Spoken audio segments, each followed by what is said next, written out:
ఇక్కడ చట్నీ కోసం చూడండి, ఇవి అవిసె గింజలు డ్రై అయిపోయినాయి అని మళ్ళీ ఇప్పుడు వీడియో తీస్తున్నాను నేను.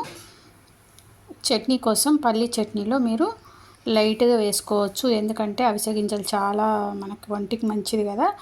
వీటిని పొడి చేసి వీటిలో వేసుకోవచ్చు. ఇట్లా చట్నీ చేస్తున్నప్పుడు కూడా ఇట్లా కాస్త దోరగా వేయించుకొని చట్నీలో వేసుకుంటే కూడా మనకి దానివల్ల ఏదైనా ఉపయోగం ఉంటే శరీరానికి వస్తుందన్నమాట. ఓకేనా. ఇంకా వీటి తర్వాత నేను పల్లీలు వేయించుతా, కొన్ని పుట్నాలు వేస్తా, ఇంకా కొంచెం పండుమిర్చి పచ్చిమిర్చి లాగా కొన్ని వేసేసి చట్నీ చేసేస్తా. ఓకేనా. ఇవి కొర్రల దోశకి చట్నీ.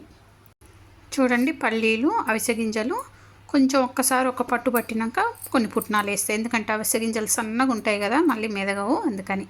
అంతే అండి. కొర్రల దోశకి ఇలాంటి చట్నీ కానీ టమాటా చట్నీ అయినా సూపర్గా ఉంటుంది. మీకు ఏ చట్నీ నచ్చితే ఆ చట్నీతో చేసుకోవచ్చు. ఇందులో కారం కోసం ఏం వేస్తానంటే కొంచెం గ్రీన్ కలర్లో ఉన్న మిర్చి, కొంచెం పండుగ అయిన మిర్చి, అంటే మరీ పండుగ కాదు, కాస్త ఎర్రగా అవుతాయి కదా, అవి వేస్తే చట్నీ అయితే సూపర్ టేస్ట్ ఉంటుంది అనమాట. ఓకేనా. ఇంతకుముందు కూడా చెప్పిన, కొత్త వాళ్ళు ఎవరైనా చూస్తారని చెప్పి మళ్ళీ చెప్పడం అంతే.